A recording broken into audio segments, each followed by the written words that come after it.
Two people, same job, same salary, both buying a car today. 30 years from now, one of them will be worth over $1.5 million more than the other. The difference? This one decision. Quick cut. Peter gets into a modest used Honda Civic. Anton climbs into a gleaming new SUV. Freeze frame. Title card appears. Peter and Anton. One decision. This is a fair comparison. Peter and Anton are both 28 years old. Both earn $68,000 a year. After rent, food, and all their basic expenses, each has $1,100 left over every month. And both of them need a car, right now. Animated table builds on screen.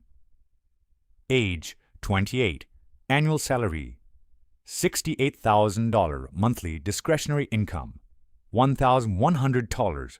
Peter buys a 5-year-old Honda Civic for $12,000. Cash, no loan, no monthly payments. Insurance runs $95 a month. That's his total monthly car cost, $95.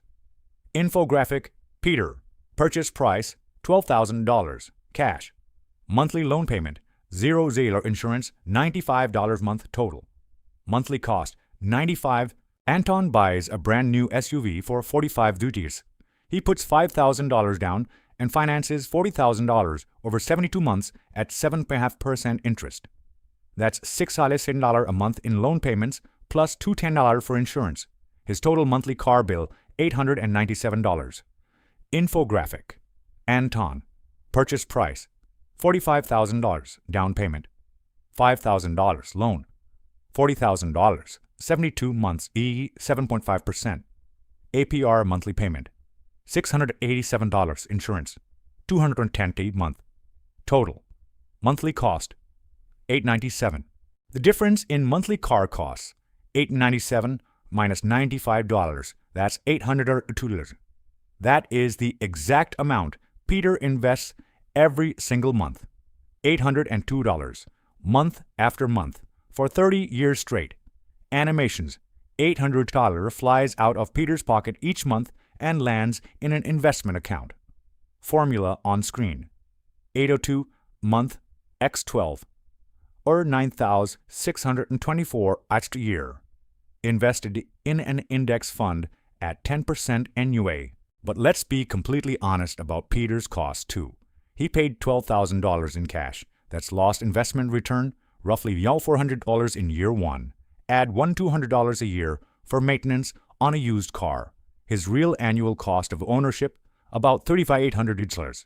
Now, Anton, there's $9,464 in interest paid over the life of the loan, plus roughly $9,000 in depreciation in the very first year.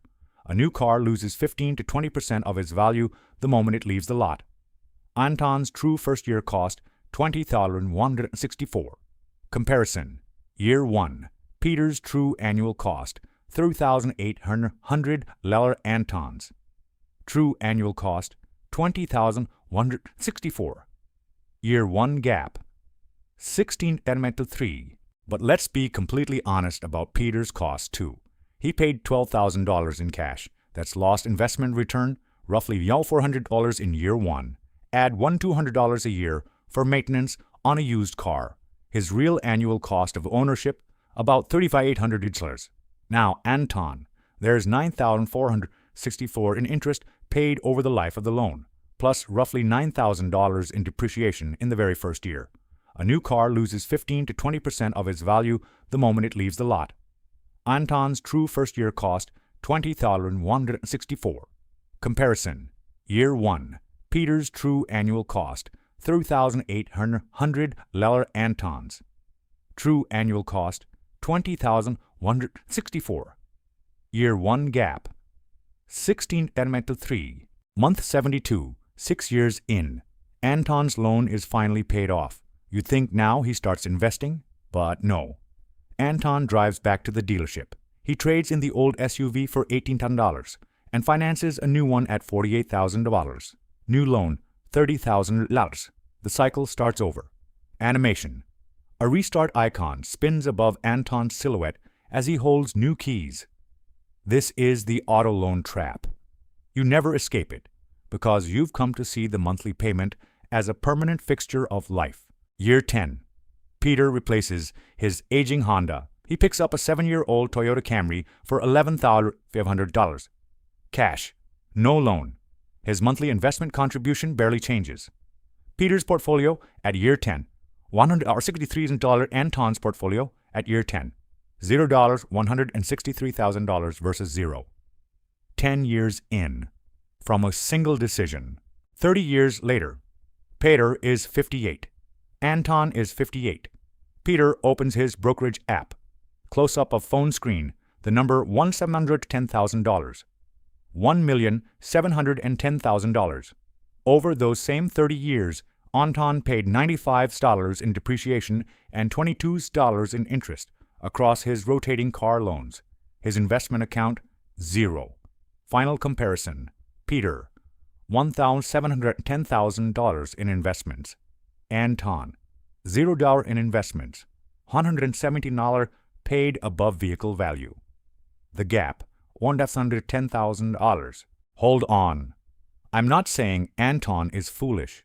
A new SUV has real value, reliability, family safety, warranty coverage, the pleasure of driving something you love. These are real things that real people legitimately want to pay for. The problem isn't that Anton bought an expensive car. The problem is that he didn't know what it actually cost. He didn't consciously choose an SUV worth $110,000. He just didn't do the math. Here's a simple framework. Use it before every car purchase. Step 1. Find a reliable, used version of the car you want. Step 2. Calculate the monthly cost difference between the two options. Step 3. Plug that difference into a compound interest calculator. 10%, 30 years. Step 4. Look at the resulting number. Step 5. Now decide. Is this car worth exactly that amount to you? If you run the numbers and still choose the new SUV, that is a conscious, informed decision. I respect Peter and Anton both made a real decision. The only difference, Peter knew the true cost of his.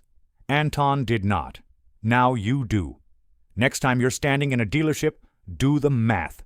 30 years, compound interest. Then decide. Screen fades slowly to black. A final line of text appears. The most expensive decisions are the ones we never bother to calculate. End credits roll. Link to compound interest calculator in the description.